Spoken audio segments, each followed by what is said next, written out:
I think someone was asking that can we have the recording session of this?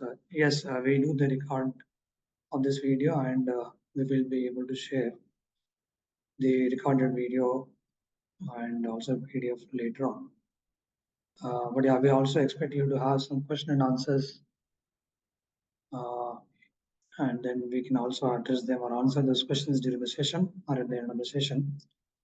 So before we start, my name is Balram Reddy. I am a chartered accountant from India with an experience of about 20 years, working with various big four firms like PwC, KPMG, and Deloitte. We have started this Spectrum Auditing in 2015, so it is about 8 years old company, a firm based out in Dubai. We also have presence in India, USA. We also have another entity called the Tax Consulting LLC, so which is specifically focusing on corporate tax and transfer pricing. So we have a team of expertise based out in Dubai to handle audit, accounting services, value-added taxes, corporate taxes, transfer pricing, company formation, and internal audits. So this is our profile and my profile. So along with me, I have my another colleague who is also a certified management accountant from India. He has got good experience on value-added tax and corporate tax. So he's been working on value-added tax for the last 2 years with Spectrum. So he's also going to share his knowledge and experience during the second stage of this session. So this is about us. So this is going to be exclusively for the topics that we mentioned in the agenda. So before we start that, what I would like to tell you is that this is only an attempt to give you some understanding of these particular clauses of the law. And these are the opinions given by the individuals who are presenting it. And definitely we recommend you to look at the law, and primary source of the law is the FTA website or Ministry of Finance website. And time to time they keep on changing it whenever there are any changes or amendments to the law. So it is always advisable to go through the primary source or the official source of the law, which is Ministry of Finance website, and you take a decision based on the law and by considering the clauses mentioned there. This is only a little bit of understanding that we are trying to give you on these respective areas. So this being the declaration that we want to give or clear our position. So, but just to tell you that we are also like the approved tax agency with federal tax authorities. You can find us on FTA's website as tax agency there in the name of Spectrum Auditing. So this is about us. So this is what we're going to discuss roughly for the next 1 hour or so. So we will just touch base on basics of VAT. I know most of the discussion is going to be on, has been there on mostly on corporate tax and transfer pricing. But nevertheless, to look at the changes that we have in VAT and some of the important concepts like export and import of the goods. Some understanding is required in this because there are some misunderstandings also that we have. So just to have clarity on what is required and what is expected from the point of view of export and imports. When do they qualify to be exports, and then when do they, when are they considered as imports, and then how do we handle them? That's about export and import of the rules related to goods. We also will be looking at the FTA VAT audit, like when and how the FTA is going to come for audit, and then how do they inform you before coming for audit, and when audit is going on or before the audit, how do we need to be ready to be able to handle the audit properly, and what is generally expected from FTA during the audit. So that's what we will quickly touch base on. And Rashid will be taking on recent updates on UAE VAT law, as well as the challenges that we have in terms of registering for corporate taxes as well as for the value-added tax. And he will also take us through the penalties that we have for VAT. So this is what we quickly discuss on during this session. So if you have any questions, definitely we encourage you to keep them on the chat box. We will address them whenever it is the right time. So maybe during the session or at the end of the session, we'll handle them or address them. But if some question is not addressed, definitely we encourage you to reach out to us, maybe by email or by calling us on the numbers that we will display at the end of the session. And one more thing is that whatever answers or responses that we give to your questions, that is going to be based on the limited information that you provide. So that may or may not be the right or appropriate answer. By considering the other facts of the case, the conclusion could be different. So that's what we need to be aware of. But however, we will try to address the questions as detailed as possible.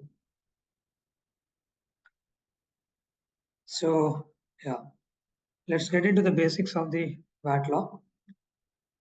So before we get on to the basics, just wanted to give an understanding of VAT role perspective of the geographic form of the UAE country, and also what are the legal forms. So these are the relevant.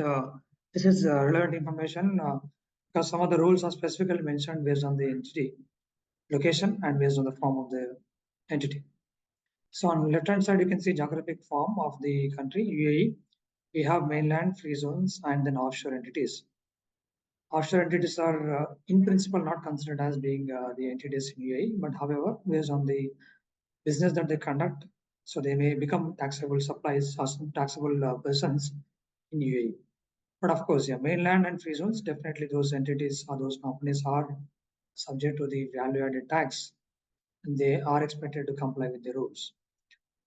The free zones again further divided into designated zones and other free zones. The designated zones are those zones which are custom bounded areas, and the goods going in and going out are being monitored by the customs authorities. So, and they have their own regulations within the free zone also to move the goods from one place to another. So the FTA has given our Ministry of Finance has released the list of designated free zones for each of the Emirates. So Emirates, and they keep on changing those list of designated zones also. It is always advisable to look at the final list of designated free zones from the Ministry of Finance website and then take the decision. And other free zones, for VAT purpose, the other free zones do not have any relevance. The other free zones are generally considered as good as mainland. So it's only like designated zones and other free zones with mainland. This is how we can divide for VAT purpose. For corporate tax purpose, it is different. But for value added tax purpose, it is only those designated zones and then rest of the state. So that is how we have to understand or look at. And right hand side, you can see various legal forms of the entities of businesses.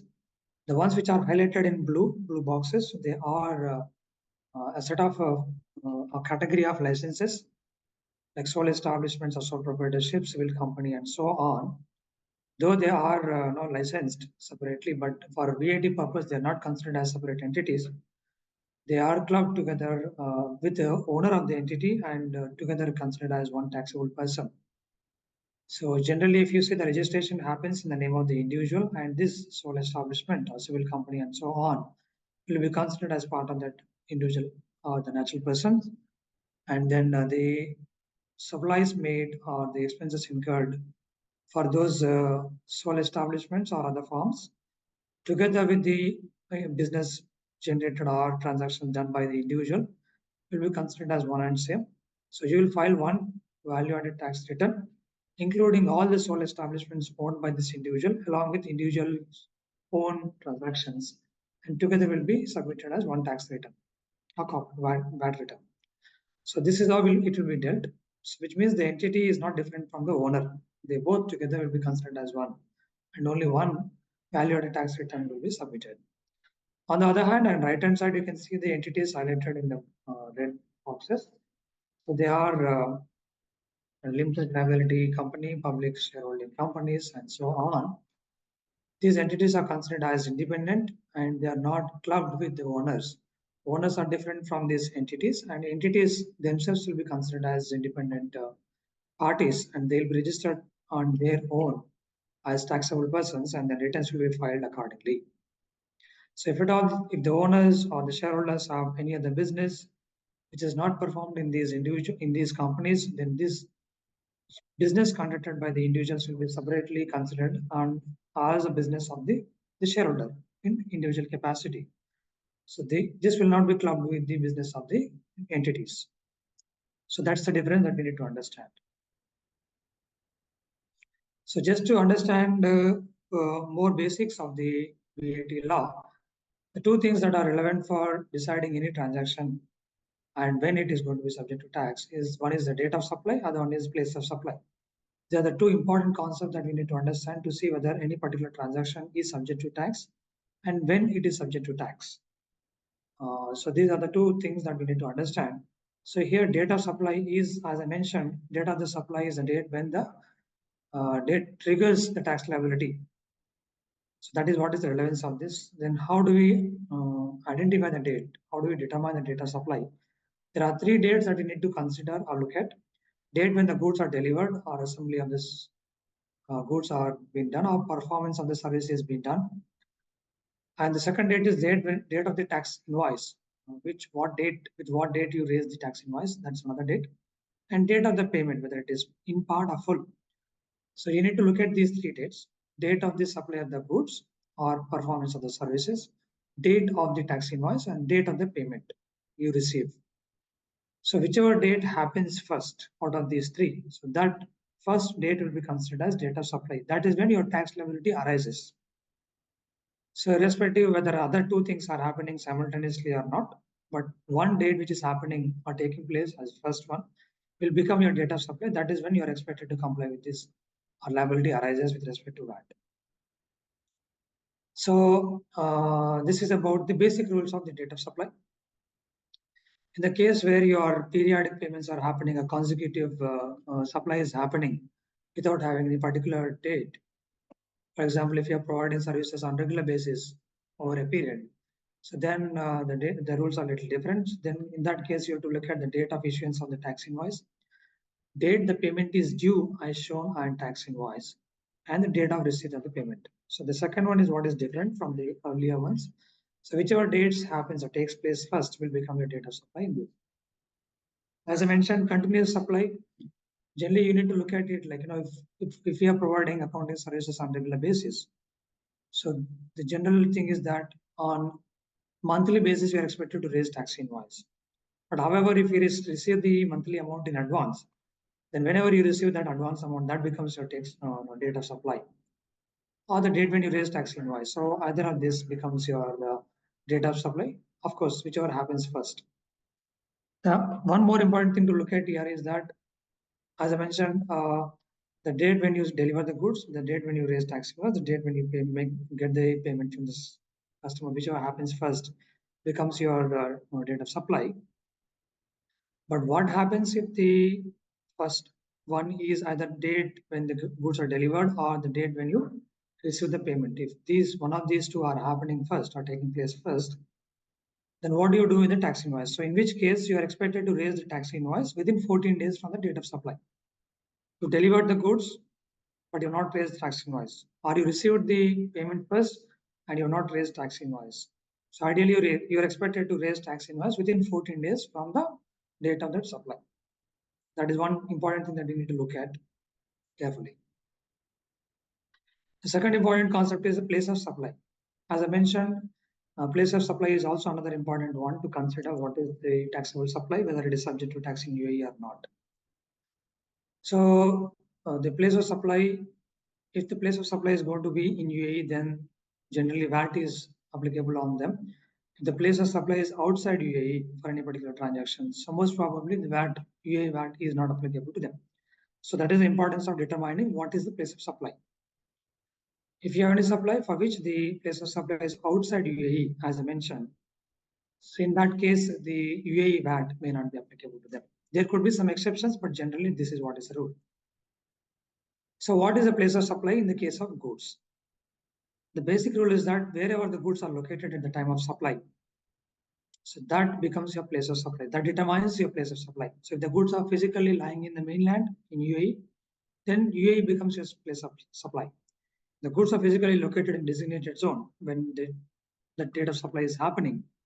then in that case, the place of supply is in designated zone. Depending upon the type of transaction, whether it becomes UAE or not, the place of supply becomes UAE or not is determined. So, but the goods always go with the physical location of the goods at the time of supply. You may have some exceptions, but this is what is the basic rule.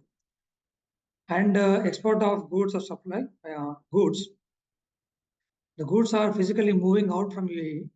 So at the time of supply, the goods are physically located in UAE. So hence, the place of supply for them becomes UAE. In case of services, the place of supply will be determined. The basic rule is that the supplier's place of residence, wherever the supplier is located. If you are a company which is in UAE, you are providing some service. So the basic rule is that the place of supply for that particular transaction is UAE. But if the supplier is outside UAE, and then maybe that becomes the place of supply becomes outside UAE, then UAE VAT may not be applicable for them. But of course, there are some exceptions to this. And in terms of the place of supply for services, there are some exclusive, a specific type of transactions for which the place of supply could be different. So we are not discussing them mostly on this. As I mentioned, there could be some exceptions to the place of supply for services. Like, in case of providing services in terms of telephone communications or digital services, or your services related to real estate, like installation of machinery or construction activities. If these are happening outside, then the place of supply could be different. The cases where your arts performance or sports are being done, in these cases, the place of supply rule is different. So these are the exceptions that we generally have. For them, the place of supply is separately defined for services. So the categories of supplies in VAT, just to understand broadly, supplies of goods are like taxable supplies, exempted supplies, out of scope supplies. So when I say supplies, it is sales. So taxable supplies are like further divided into the standard rated supplies of 5% and then zero rated supplies of 0%.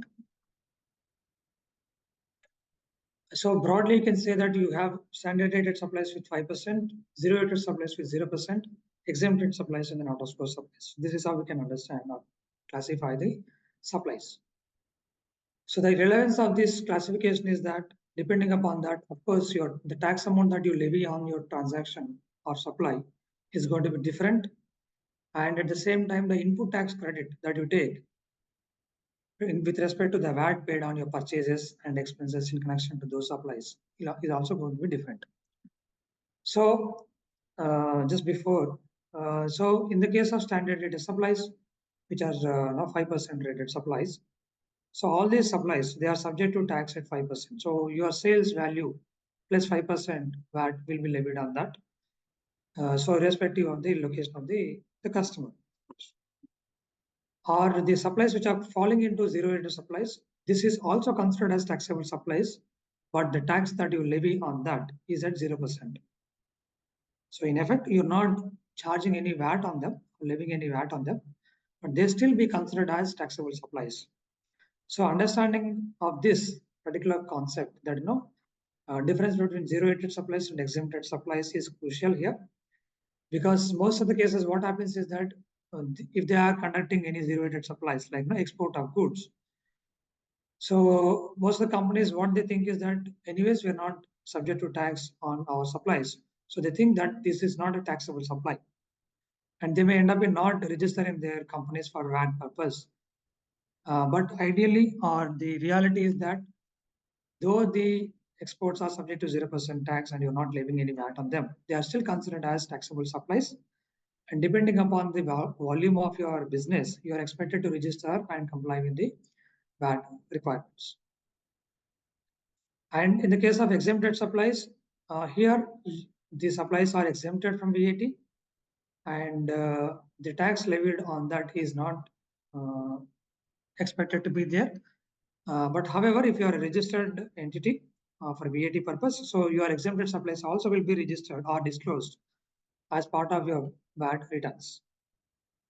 And then out of scope supplies are completely out of scope. For example, if you're a company who is into trading and you're buying goods from China and supplying them to India without bringing them to UAE, so these sales, third-party shipment sales, are considered as out of scope supplies.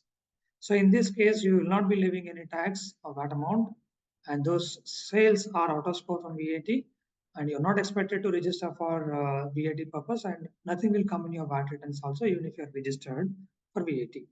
So this is a difference or different categories that we have. With respect to taking input tax credit in connection with these sales. So input tax credit, as you know, whatever tax we pay on or VAT we pay on your purchases and expenses.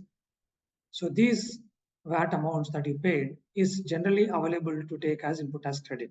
So the concept, as you know, we levy VAT on our sales, which is called as output tax, and we pay VAT on our purchase and expenses, which is called as input tax or VAT payment. So output tax that you paid on sales minus input tax credit that you have on your purchase and sales, the net amount of this becomes your either payable to VAT payable amount or refundable amount. So this is how the tax mechanism happens. So with respect to the first category of transactions like taxable supplies, maybe at 5% rate or be 0 rate supplies. So with connection to these supplies, whatever purchases you make or whatever expenses that you incur, the tax paid on them, the VAT amount paid on them is eligible to be claimed as input tax credit. So you can claim that input tax credit. And if the input tax credit is more than your output tax, then in that case, you can apply for a refund of the VAT amount paid. So with respect to the tax paid on your purchases and expenses in connection to exempted supplies. So here you're not levying any tax on your sales, but you must have paid some VAT on your purchases and expenses. So this payment of VAT on your purchase and expenses is not considered as recoverable input tax or recoverable VAT. So which means whatever tax you paid on your purchase and expenses in connection to exempted supplies is not going to come back to you. It becomes an expenditure for you. Your purchase amount plus the VAT amount that you paid together becomes your expenditure, and you will not be able to claim any VAT amount as refund or adjustment. Okay, so this is the difference between exempted supplies and zero rated supplies. In case of zero rated supplies, you're not charging any VAT on your sales, but however, whatever tax or VAT you paid on your purchase and expenses can be claimed back as refund. However, in case of exempted supplies, that refund is not available. It becomes your expenditure. Out of scope supplies. So here, as I mentioned, there is no tax levied on your sales. But however, whatever tax you paid or VAT you paid on your purchase and expenses is generally available to get a refund. It becomes a recoverable tax as long as those supplies, if they were to take place in UAE and they become VATable or taxable supplies, then the tax paid on your purchase and expenses can be claimed as input tax credit. So most of the trading businesses, they have their business in UAE, they have license in UAE, but they do third party shipment, like buying from outside of UAE and selling it directly or supplying it directly to another entity in outside UAE. But whatever expenses you pay locally to run your business and all those and tax paid on them is generally available as a recoverable tax or recoverable VAT amount. You can apply for refund of that. So that's a different. There are a few other minute areas to look at which do not have the applicability of the general rules, but this is what it generally is, what is relevant. Most of the supplies. Now let's look at the rules relating to imports and exports. So here, with respect to the imports and exports, we are not looking at the exports, export of services. That is completely a different concept as such, because there are various other conditions to be looked at to see what is the export of sales, services, sorry. But export of goods we can discuss now in this case, and import of services and import of goods we'll discuss. So the export of goods, as I mentioned, so the goods generally, the definition as defined in the decree law is that as per Article 45 of the Federal Tax Number 8 of 2017 on value-added tax, any direct or indirect export of the goods from UAE or other GCC implementing states to outside the states will be treated as zero-rated if it meets the conditions specified in the executive regulations of the UAE VAT law. So here, one important thing to understand is that they are mentioning the goods should move out from UAE or other GCC implementing states to outside the states. So here this GCC implementing states has no relevance at the moment. It is only UAE versus outside UAE. Because none of the other GCC states recognize other countries as implementing states. As long as those countries are not recognizing UAE as implementing state, so UAE also is not going to recognize the other GCC countries as implementing states. So at the moment, the concept of implementing states is not there. So it is only within UAE and outside UAE. So goods that you are supplying from UAE to outside UAE can become export of goods for VAT purpose, and that becomes export of goods and subject to tax at 0%. We have other supplies which are falling under zero rated supplies, which I'm not discussing about them now. But we are talking mostly about the supply of goods to outside UAE, which becomes export. So these exports can be classified into two. One is direct export, other one is indirect export. So the direct export is the exports that are export of the goods to a location outside of UAE, where the supplier is responsible for arranging transport or appointing an agent to do so on his behalf. So in the case of direct export, what is happening is that, so if I'm a supplier, I am going to take care of the transportation of those goods to outside UAE. So in this transportation, I may do it on my own, or I may engage an agent to do it on my behalf. So this is what is called as a direct export. So in this case, direct export, what happens is that we need to make sure that the goods are physically going out. So as you see on the screen, the direct export shall be subject to zero rate if the following conditions are met. First one is that the goods are physically exported to a place outside the implementing state or put into customs suspension regime in accordance with the GCC Common Customs Law within 90 days of the date of the supply. So if either you move the goods outside UAE or you keep it in the customs suspension area, which of course you'll have to finally supply to outside UAE within 90 days. So that is one condition that you have to meet. Second thing is that you have to keep official and commercial evidence of export or custom suspension is written by the exporter. So I think most of the cases, what happens is that you are making sure that the goods are physically going out. But most of the companies are not focusing more on this second point, which is keeping the official and commercial evidence of the export as supporting document. So the consequence of not having or not keeping this is that if you do not have official or commercial evidence, official and commercial evidence, you need to keep both evidence, then the supply will not be treated as export of goods. Then you will lose that 0% tax, 0% tax classification. Then you will end up classifying that transaction as standard rated supply, and then you will be expected to ask to pay 5% VAT on them, though you did not collect from your customer.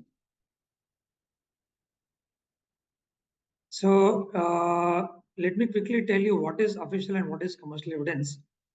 So in case of official evidence, it is the document that is issued by the customs authority to prove it is a proof that the goods are being physically moved out.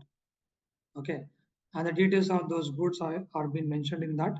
The parties details, the supplier, and then the customers details, and the port where it is being delivered, and from where it is being delivered or shipped.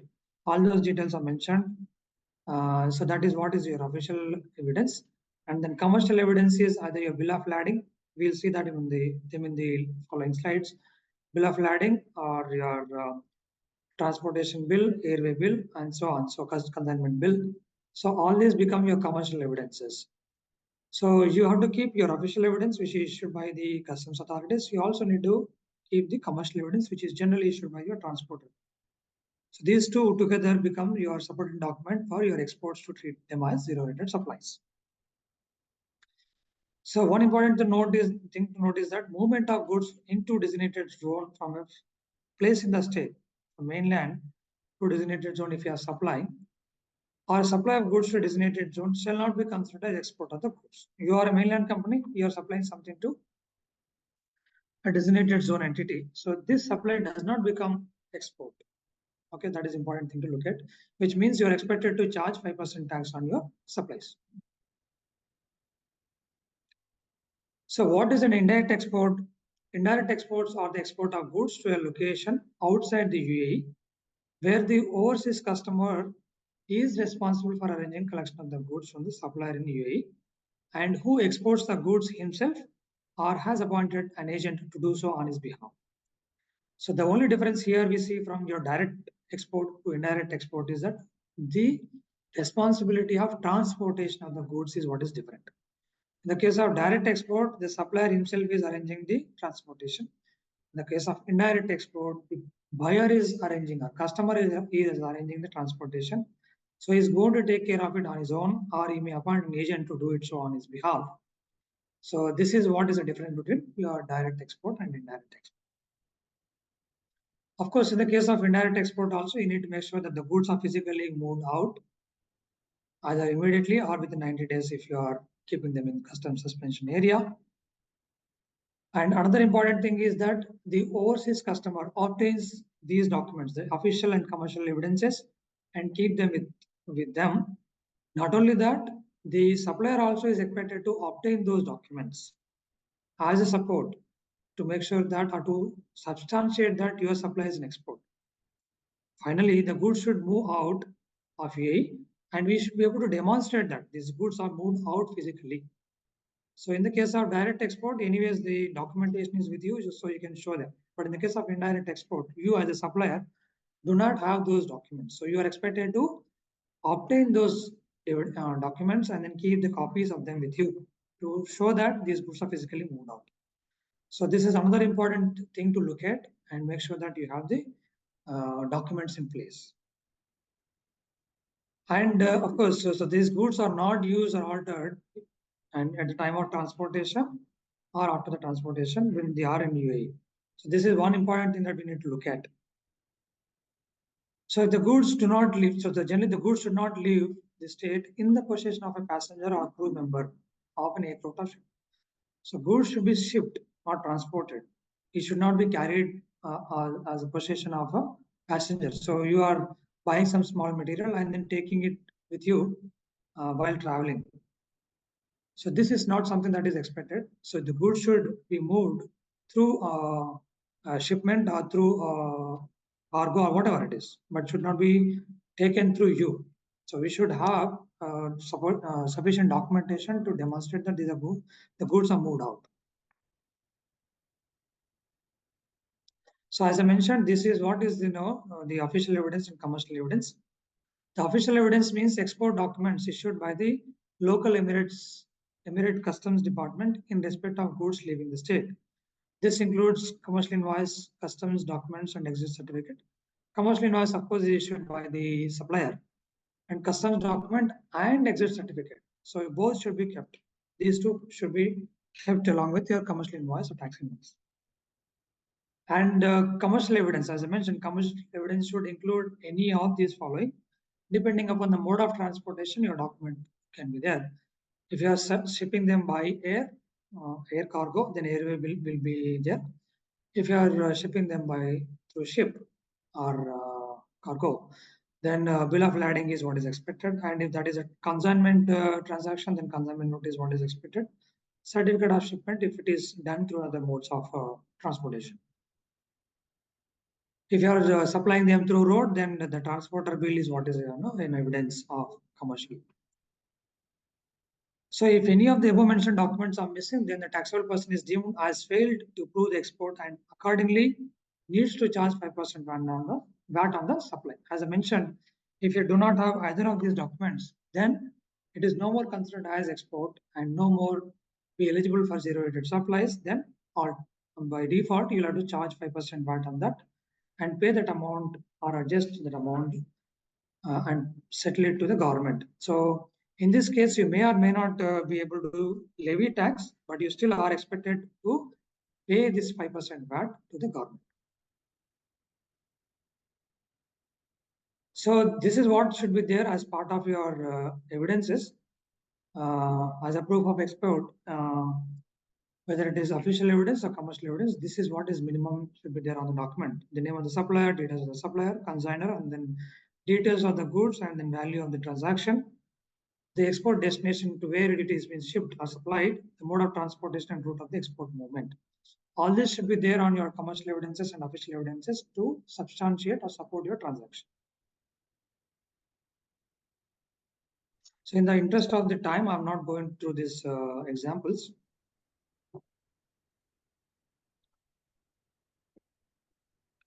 So next thing to look at is the import of goods. So import of goods, I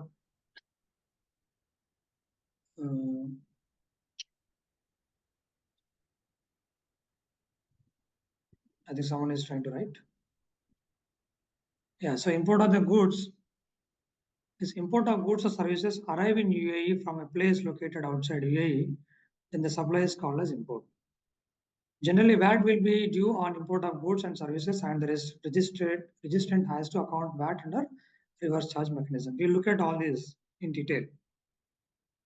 So import of goods and services, okay, both of them will generally be having this specific treatment of reverse charge mechanism.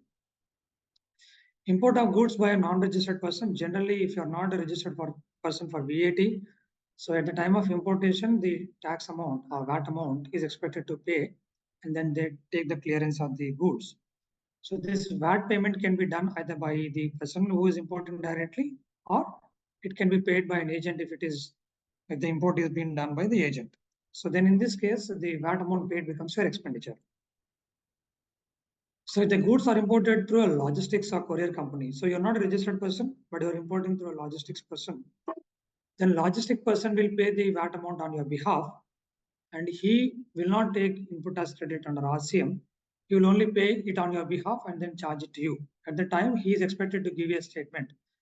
So generally what happens is that though you're a registered company for VAT, and if you do not have customs number, if you're not registered for customs, then in that case, you cannot import the goods by taking RCM applicability. So RCM will be given. Reverse charge mechanism can be taken care. You are eligible for this only if you are registered for VAT and also registered for the customs, import and export. And these two are linked, are connected on your Imara tax portal. Then only your import becomes eligible for your RCM, reverse charge mechanism. Otherwise, you cannot do this, and you'll be expected, or you're expected to make the payment of VAT amount and then import. Of course, if you're registered for VAT, though you're paying the VAT amount at the time of import, whatever tax you paid on importation, you can claim this as input tax credit. So that will be there, but your cash outflow is happening if you are not registered for customs also and connected that to your VAT amount, VAT TRN number. Okay, that's the difference.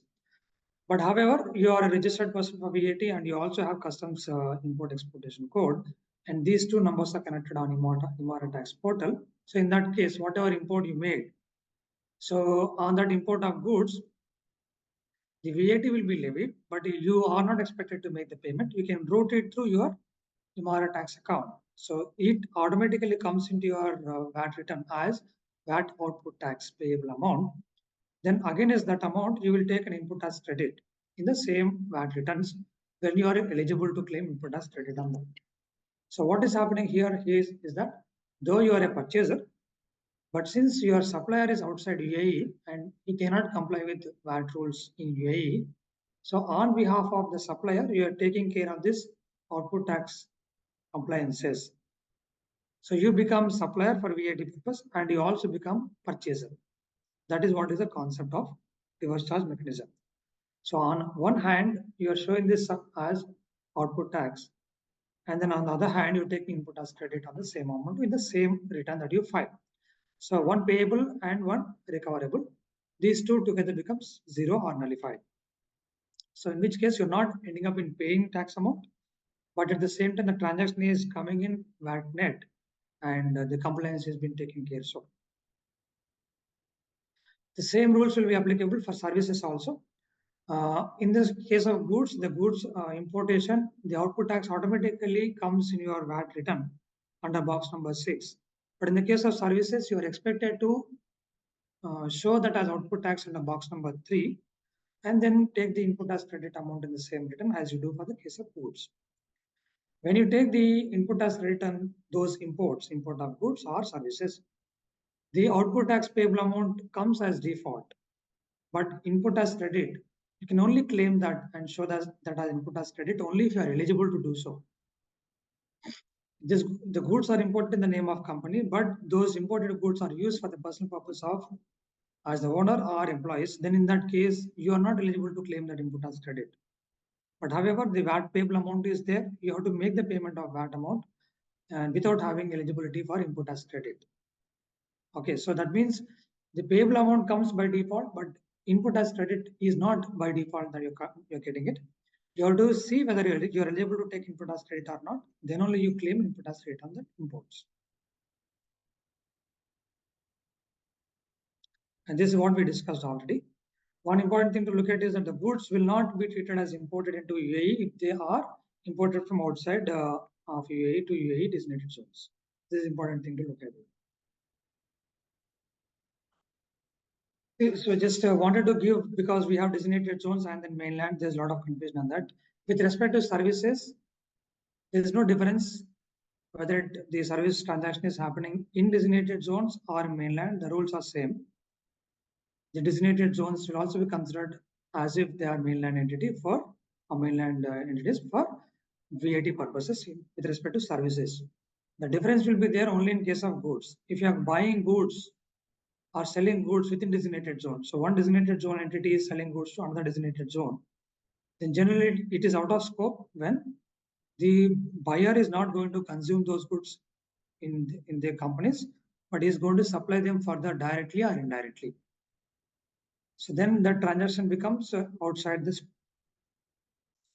And in the case of supply of goods from designated zone to mainland entity, so depending upon who is becoming the importer on the documents, the taxability varies. So when the designated zone person is supplying goods to mainland entity, and mainland entity is taking care of the importation clearance from customs. So obviously the customer is going to become the importer on document. So in which case the supplier is not expected to comply with anything, it becomes out of scope for it. But however, if the supplier is taking care of the clearance from customs, which means on the customs document for clearance, the supplier's name is shown as the importer. So in which case it becomes import into mainland in the hands of the customer, and then he is supplying in the mainland. So in which case it becomes 5% vatable supply in the hands of the designated zone company. Okay. So supply of goods from designated zone to outside UAE, it is out of scope. Supply of goods from designated zone to outside UAE becomes out of scope. So it's other way around, like purchases in the hands of the buyer. So how is it going to be? So this is what it is mentioned. So we'll share these slides afterwards. In the interest of time, I'm just rushing through this. So another important area to focus is that FTA audit. The FTA VAT audit refers to an audit conducted by the Federal Tax Authority in UAE on businesses' financial records to ensure that the transactions are accurately reported in their VAT returns. The objective is to verify the business has complied with the provisions of UAE VAT law and ensure proper VAT calculations, timely submission of returns, and maintenance of VAT-related documents. This is exactly extract of the law. In this process, the FTA will ensure that the output tax has been properly collected and paid to the government on time, and refund has been claimed correctly, and the returns are properly filed in each tax period. So these are the possible circumstances where FTA VAT audit could come in. The VAT returns or registrations or deregistrations are done late, or the importer of VAT return filing, sorry, improper VAT return filing. So you're not doing it properly, or your filing is happening inconsistently, maybe the timing or maybe the type of transaction that you have, or incorrect claim of VAT refund, or you have more VAT refunds, and then in which case FTA want to look at it whether the refund is properly happening or not, whether you are maintaining, you are rightly eligible for refund or not. So this is one of the trigger that you may see to come for the VAT audit. If there are any cases of tax evasions, by looking at the nature of the business or the way the business is being conducted. So there could be a possibility that the company could be picked up from our respective industries. Or incorrect issuance of the tax invoices or credit notes and non-maintenance of proper supporting documents. So if the FTA has conducted audit of your suppliers, also your customers, and during the verification of those documents, they may realize that the documentation issued by you or issued by you is not proper. In which case, it may trigger that your company should also be audited. So so it may not be directly triggering, but indirectly it is triggering your company to be picked up for VAT. So these are the general parameters or basis on which the FTA may choose your company for audit. There could be others, but these are only just out of our experience. We are just telling you. So FTA generally will give you a notification for you, and 5 working days notice is what they generally give, and they instruct whether they want you to share the documents or they want to visit your place and then look at your documentation. This is how the audit your notice is generally issued. What are the documentation that you are expected to make sure that you have them in place when FTA comes for that audit? So obviously, all these complaints that you generally see as part of your VAT law will be required or expected to look at. The tax invoices issued to the customers are proper invoices. Tax invoices issued from the suppliers of goods or services are proper. They have the right details that the details of the supplier, details of the customer, TR number of both customer and supplier are being mentioned, the details of the goods, value has been mentioned correctly, the right rate is applied for the goods, and if they are insured in foreign currency, the conversion rate is applied properly. So all those things need to be mentioned in that, and the invoices, tax invoices that you issue or you receive from suppliers are proper and they are in full. And you need to keep those documents handy for VAT audit whenever they visit to show them these supporting documents. And of course, supporting documents for your exports as well as imports should be there. For exports, as we discussed, all those documents of official and commercial evidences should be there to make sure that they are really exports. Tax credit note issued, and whether the right details are mentioned or not, whether you're referring to the original tax invoice against which your credit note is being raised, and the reason for raising tax credit note is proper or not, all those things need to be mentioned. And then filled compliant transactions, data format, file provided, all those things you need to look at it. Reconciliation of your transactions as per your books of accounts and VAT returns that you file. So there is reconciliation and bank transactions are properly handled and updated in the books of accounts. All your credits have reason for credit to your bank account, and they are either coming into your sales, or you have a specific reason as to why your credit is coming, but it's not your revenue. All those should be there. Trial balance and other books of accounts that is expected, like the balance sheet, profit and loss account, cash flow, and your financial statements related schedules, all those things should be there. And in some cases, they are also asking for your signed audited financial statements. That also should be there if they ask for it. Legal documents of the entity. And as I mentioned, bank statements also, they want to look at it. So all these things, all these areas you need to be comfortable with, and then you should be in a position to provide all these things to the FTA authorities whenever they come for the audit. So how to be ready for the audit? So installation of the proper accounting system is required. There are a lot of softwares which are approved by the FTA. So if you have one among them, and it is going to be comfortable for FTA also to conduct the audit. Maintenance of support documents, as we discussed in previous slides, all those documents you are expected to maintain and then provide them whenever they want to verify them. Timely filing of VAT returns and transactions, date of supply and place of supply, as we discussed in previous slides.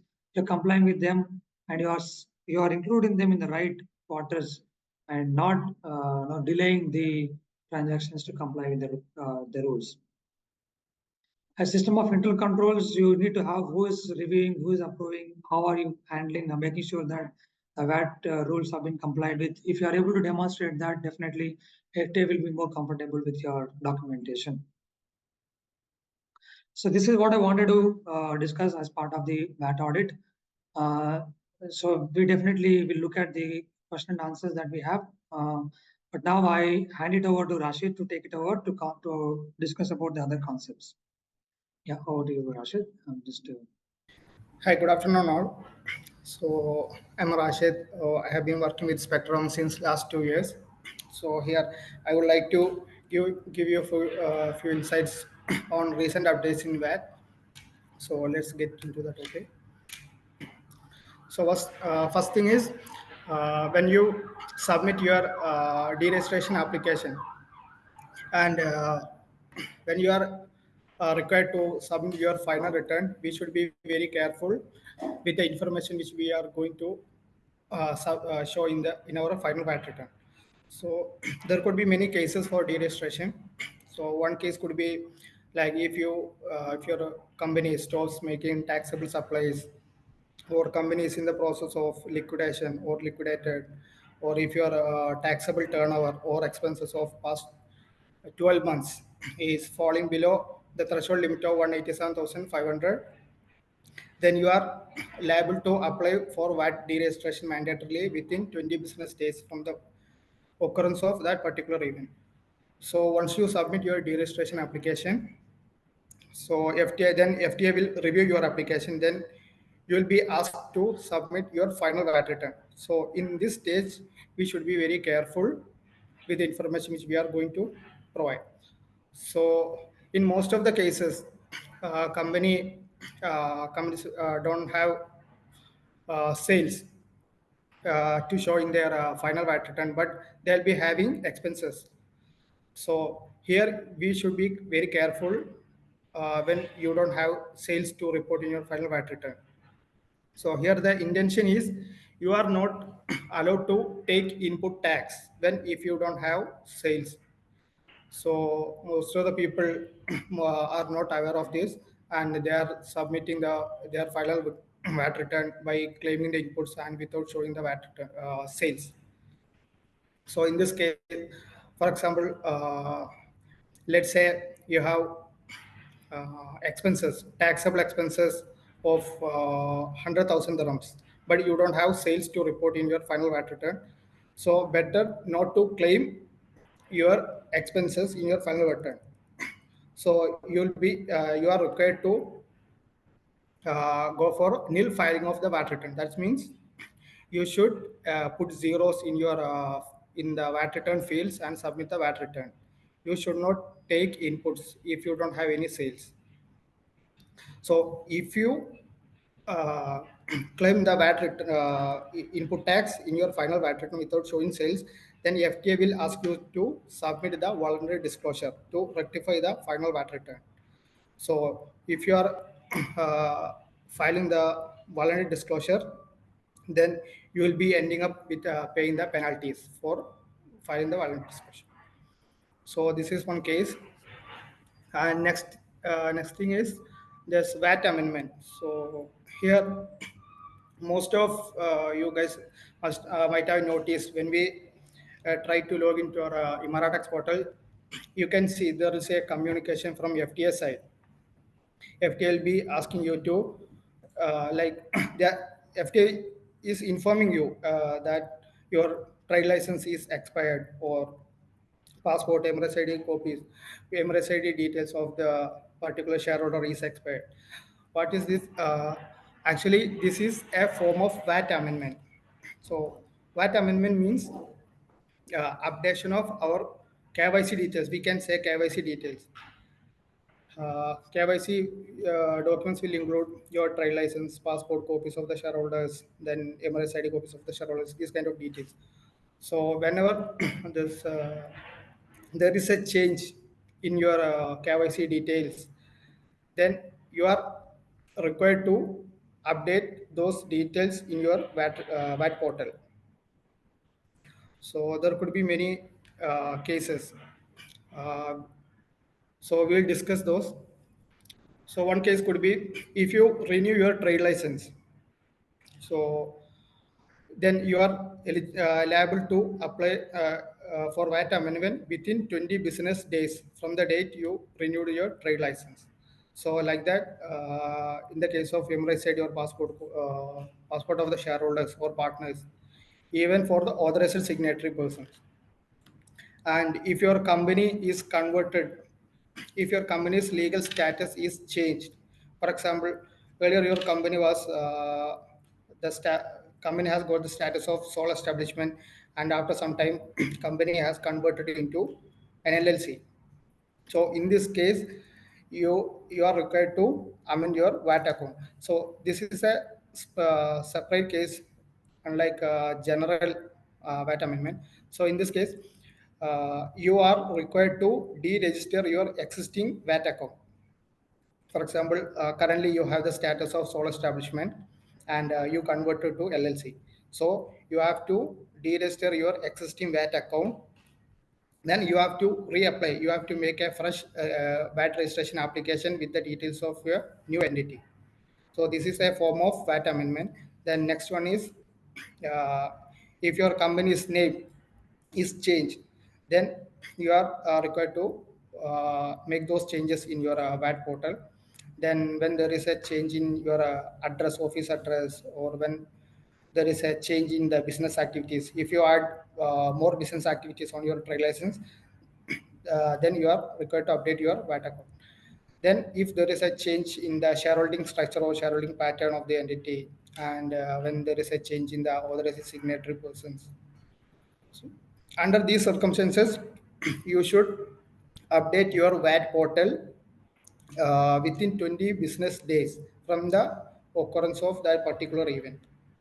So, this is what it is.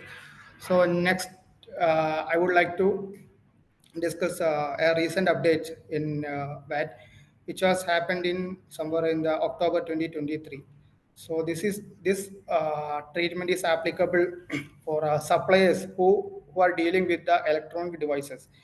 So here electronic devices means like it will include smartphones, mobile phones, computer devices, tablets, gadgets, and spare parts of those. If you are a seller of these electronic devices, and if you are registered dealer, and if you are selling the goods to another registered dealer who is dealing with this kind of goods, then you are not required to charge VAT on your invoices, and you are not required to account those transactions in your VAT returns.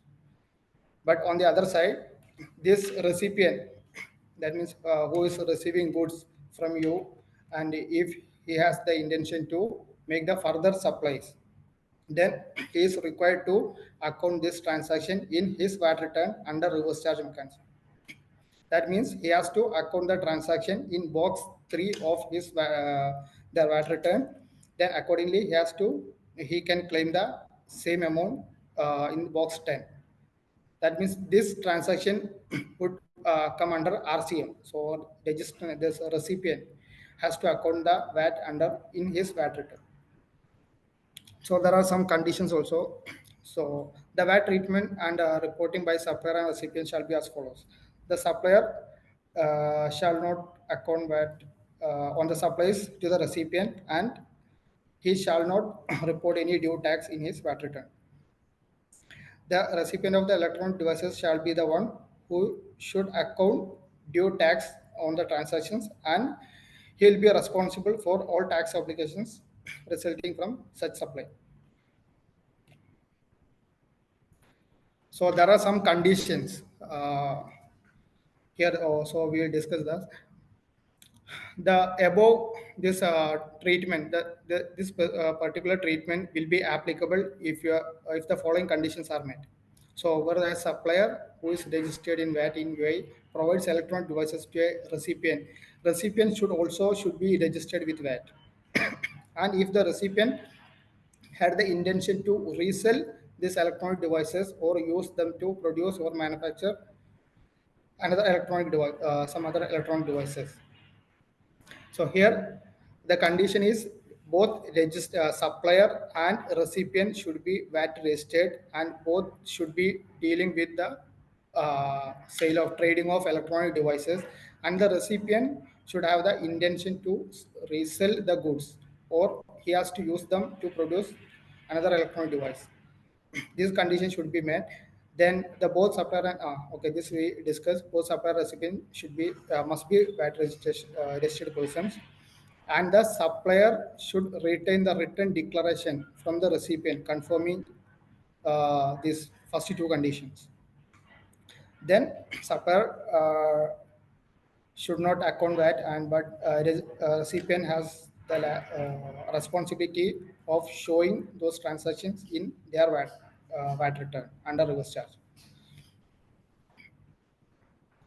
Then this is just a small flow chart. So here you can see supplier A, who is a registered trader dealing with electronic devices, and he is making a sale to recipient B. B is also a VAT registered person and who is dealing in electronic devices, like in the supply of electronic devices. So for supplier A, this transaction will be out of scope, and on the same time, recipient has to account this transaction and in his VAT return under reverse charge mechanism in box 3 as well as in box 10. So next, I would like to discuss few points on the CT registration challenges. So before getting to that, what are the documents required for CT registration? If you are already registered for VAT, then this corporate tax registration is a easy task. It won't take much time to complete the corporate tax registration. So here we need to have this renewed KYC documents like trade license, updated passport copy and Emirates ID copies of the shareholders as well as of authorized signatory person. And we need to provide the financial information. And if you have any branches, then the KYC documents of the branches also we should give. And if you are already registered for VAT, then most of the information will be pre-populated in your corporate tax application. So it would be very easy. So then next, if you are not registered for VAT, then first we need to create Imara tax account. Then accordingly we need to provide all the details like these KYC documents, then certificate of incorporation we need to upload, then we need to provide the financial information, financial year information, which financial year following that period we need to give, then contact details of the authorized person and ijari for address verification. Then if you have branch, then KYC documents of the branch we need to give. And FTA might ask you to provide some additional information during their review process. Once we submit the application, FTA will review your application. Then sometimes they may ask for additional information. So this additional information will be different from case to case. Then now I would like to discuss the CT registration of the sole establishment. So if you are if you have one sole establishment and you would like to apply for corporate tax registration, then the corporate tax registration will happen in the name of that particular owner, in the name of the individual. It will not happen in the name of the sole establishment. But if in the case of like registered LLCs, so the CT will have CT registration will happen in the name of that particular entity. But in the case of sole establishment, registration will be given in the name of individual, that owner.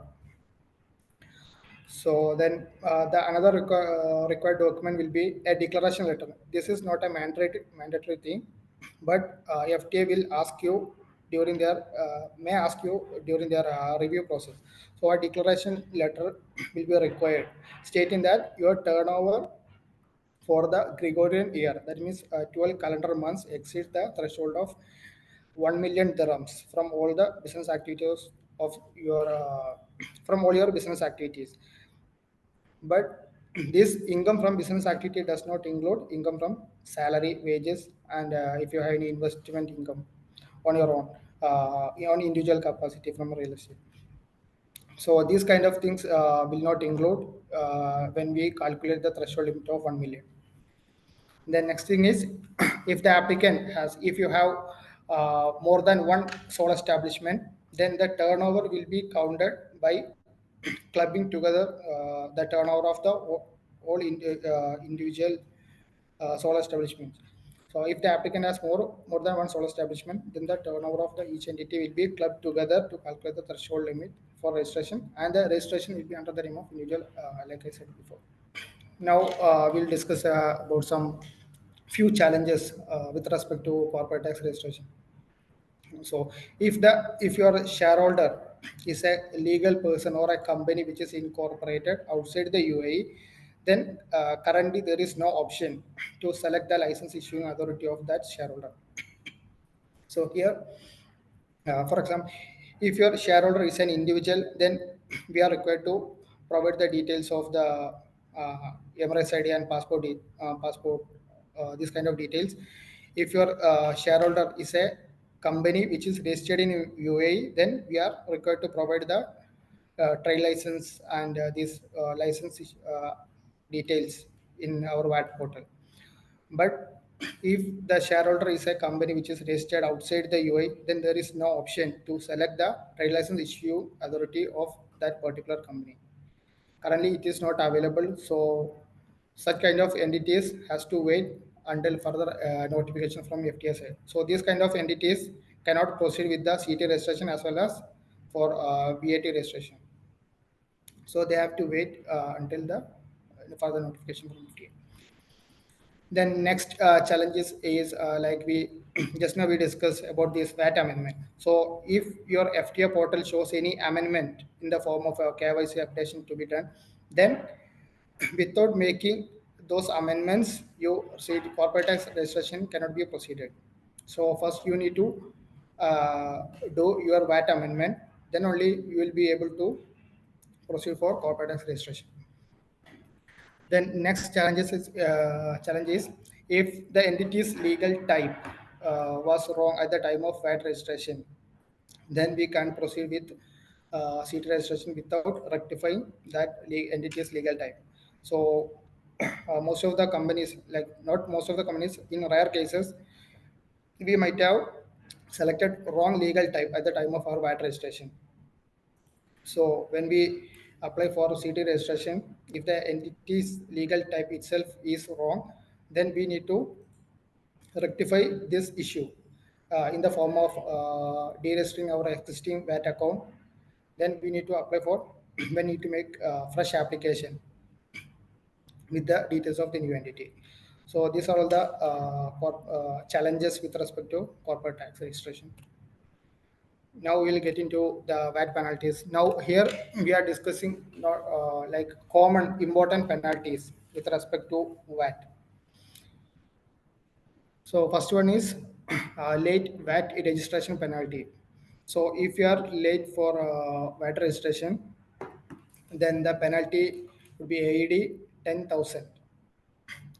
So whenever you are eligible to apply for VAT registration, you should apply within 20 business days.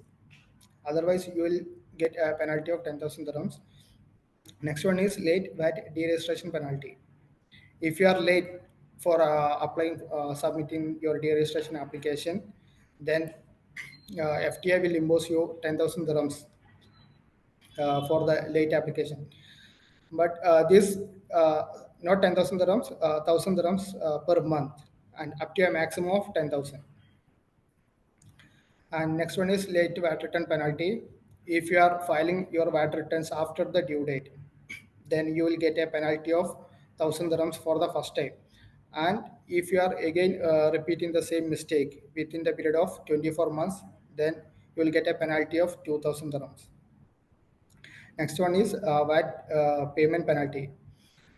Here you might have uh, submitted your VAT return on time, but you were in the position of payable. You were in a payable position, but you did not pay the due tax on time within the due date. Then you will get a penalty of 2% for this on this unpaid tax.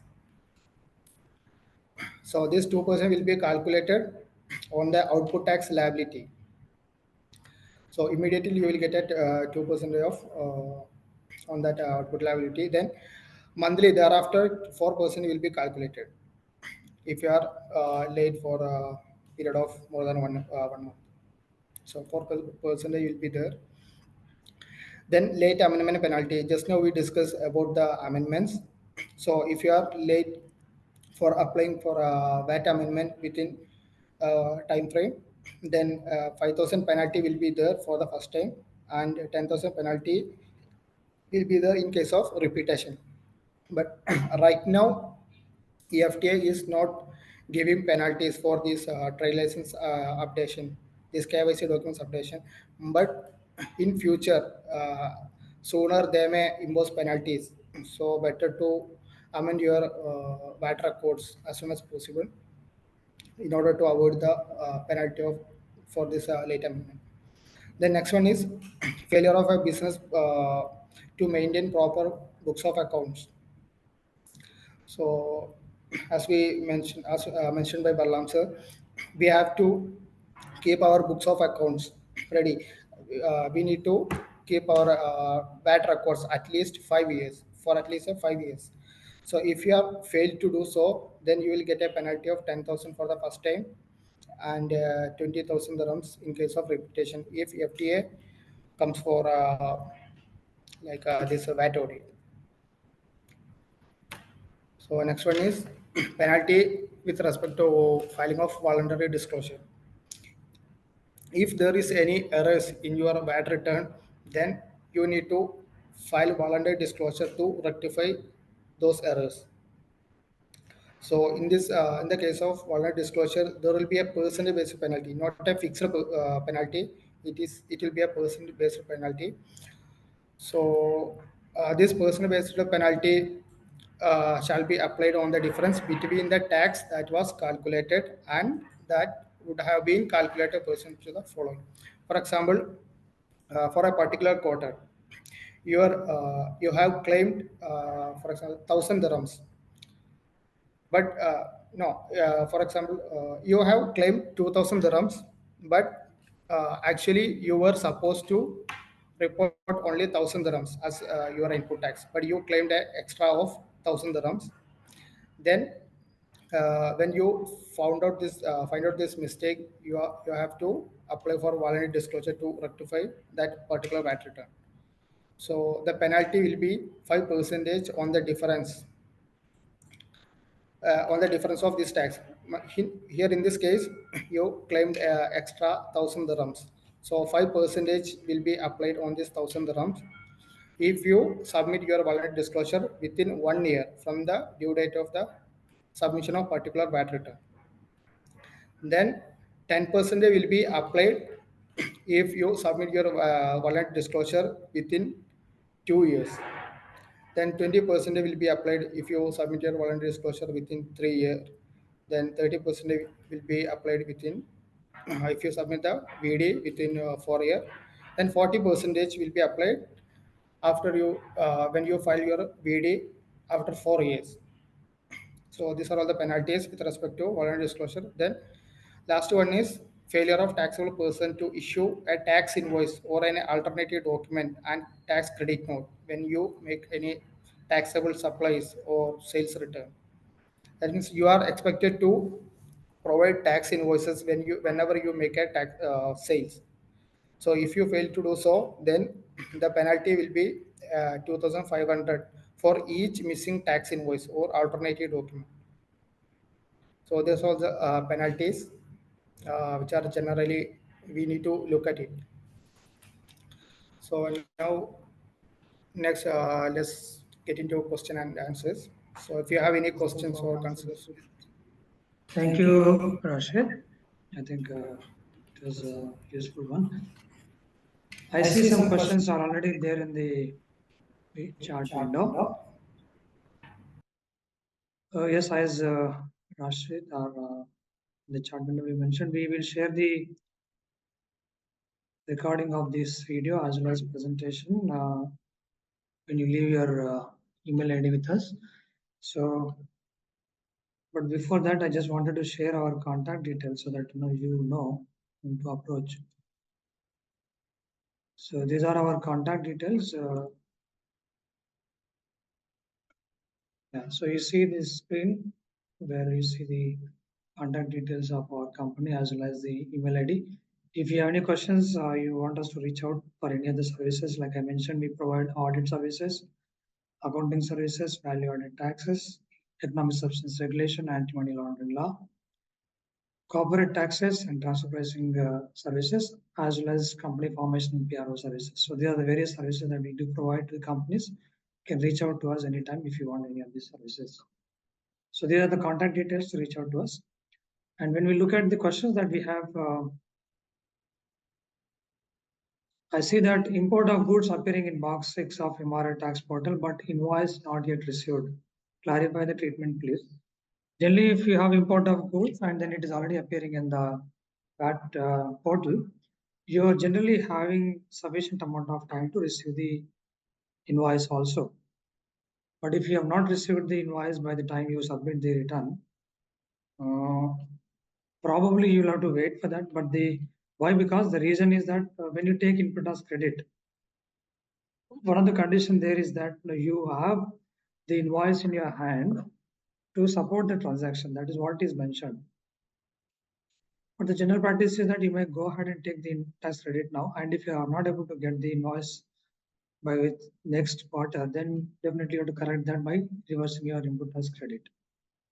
But it's always good to follow up with the supplier and then get the tax invoice in time and then claim input as credit. See, the challenge that you have to, if you wait for input as credit to claim till following quarter, so your box number 6 will give you the output tax amount, but box number 10, you're not claiming anything in this current quarter.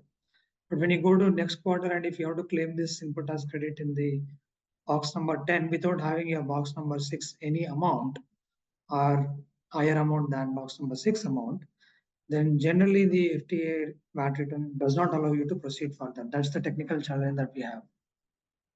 So it is advisable to get your invoice within the time and then claim the tax credit within the same VAT return. Another question was that, like, what about the non-gated free zones? So as I mentioned, for VAT purpose, the classification is that only your designated free zones and the rest of the state. So when you are in a non-designated free zone or non-gated free zone, so the rules applicable for your company are the rules that are generally applicable for mainland entities. So you're not considered as being part of a designated zone for VAT purpose. The other question was that can such entities with foreign companies as shareholders register for VAT though? See, at the moment, I think we have the issue of registering the companies where the shareholders are foreign companies, because as Rashid mentioned, the one of the requirement is to select the license issuing authority if you have a corporate entity as a shareholder. So this creates a problem for registration. I don't know why the FTA has not opened it up or if there's any issue in that. But at the moment, it is not allowing the registration to be proceeded further when the foreign company is the shareholder of a company, first shareholder of a registration process. VAT also we have the similar issue as well as for corporate tax. There are other ways through which some people are trying to do it, but instead of approaching FTA, so this issue is not clear, resolved yet. In regards to VAT amendment, if I want to upload new trade license or signatory change or shareholder structure, should be this send email or enter into portal. If portal is grayed out, then what do you do? Generally, the amendment is allowed and you have the option to amend. If the amendment section is grayed out, which means there is some other transaction which is under progress, which is not approved by FTA yet. So in such cases, I think it's inevitable to have the penalty if the FTA want to levy penalty on that. But however, to safeguard yourself, it is advisable to share all the details and then mention the facts on letterhead and then put everything together and then send an email to FTA to say that this is what is the issue and we are unable to proceed with amendment of our trade license or significant changes, and we would definitely want to do it whenever the amendment is possible. This is one basis to tell you that we tried to do. The intention was to amend them within the time, but it is not guaranteed that FTA will take that as a basis to not levy any penalty. But this is one way to handle it or to safeguard yourself at least. If in any quarter we missed to report export, is there any penalty when we file voluntary disclosure? So you missed out to report export, but later you realize that you missed it out. Generally, when you miss out any transaction to include, you can include them in the following quarter without having any penalty, without going back to the previous quarter and then do voluntary disclosure. That is allowed. But you realize this only after a couple of quarters or more than 2 quarters and so on.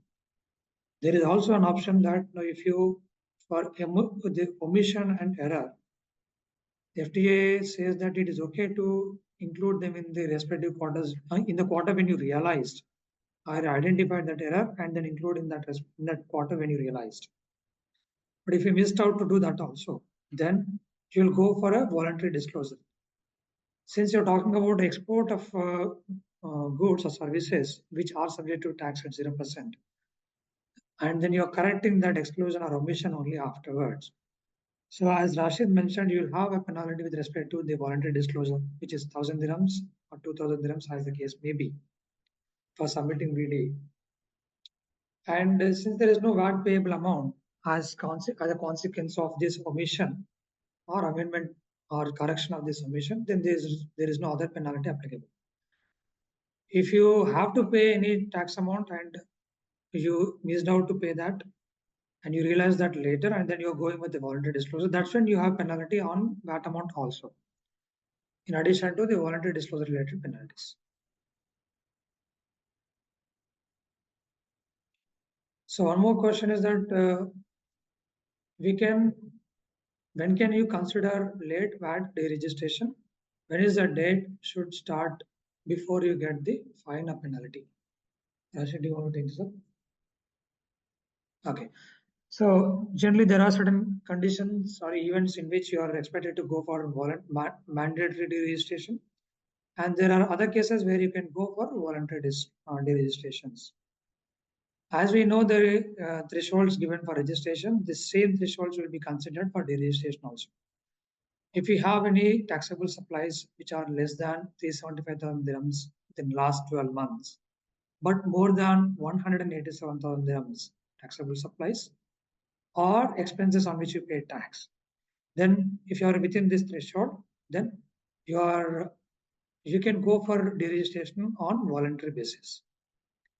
But if this taxable supplies or expenses on which you pay tax are less than 187,500 dirhams within last 12 months on any given day, then you are expected to go for deregistration on mandatory basis within 20 working days from that date.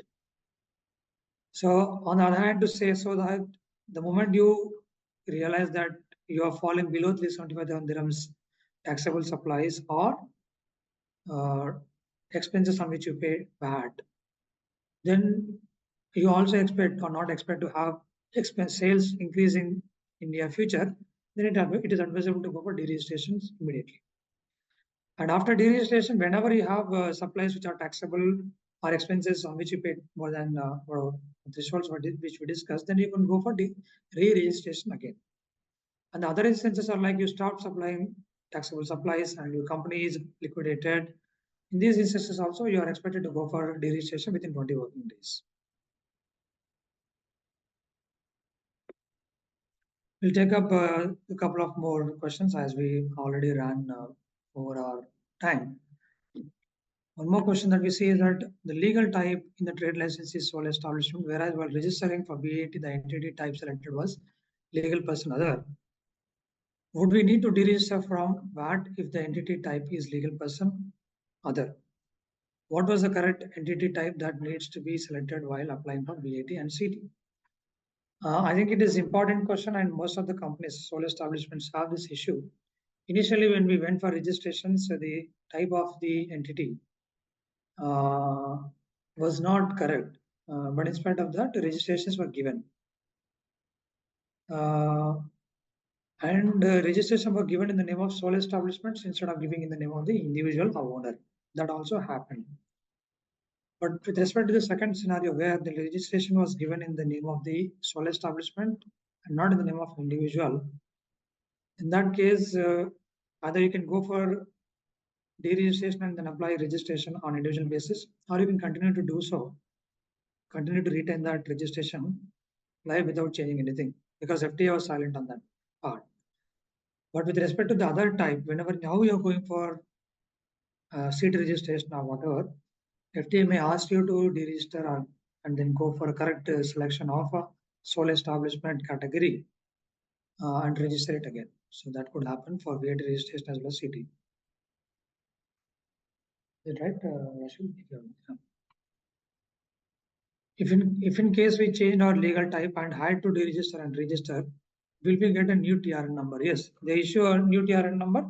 When we go for registration, it will be considered as a separate entity as such. So all your transactions will be considered as happening on the new entity. So when you're changing the form, the entity itself is changed. So your old entity details are not carried over for new entity details. You will get a new TRN number when you go for registration. It's not as a re-registration, it is a new registration, you call it as. So yeah, Mohammed goes, we will definitely share the webinar link. Maybe I think by tomorrow we will be able to get that downloaded and then we will issue that or share that with you. In case of deregistration, can you please explain the penalty structure again? So in the case of deregistration, as I mentioned, you are expected to go for deregistration within 20 working days when you are supposed to go for mandatory deregistration. If that is not done, so the penalty will be 1,000 dirhams per month of each delayed deregistration. Let us say that today you were falling below the threshold of 187,500 dirhams, in which case you are expected to go for mandatory deregistration within 20 working days from today. Let's say that you did not go for deregistration within 20 working days, and you went for this deregistration only after 1.5 months. So when we go for that, and that time when we submit the application and then when the application has been approved, they see after how many days of your mandatory deregistration you applied for deregistration. In this case, 1.5 months. So which is nothing but 2 months delay has happened, let's say. So then you will be levied with a penalty of 1,000 into 2 months, which is 2,000 dirhams. So that is a penalty that will be levied onto you. If this delay has happened for 10 months, then they will charge 1,000 dirhams each month, which becomes 10,000 dirhams. But if it is delayed by 15 months, let's say, so in that case, there is a maximum cap that is given for delayed deregistration penalty, which is 10,000 dirhams. So even your delay has happened by 15 months. If you calculate 1,000 per month, it comes to 15,000, but the maximum penalty that they can levy on deregistration is 10,000 dirhams. So it will be limited to the 10,000 dirhams amount. So that is what is about the penalty structure for deregistration.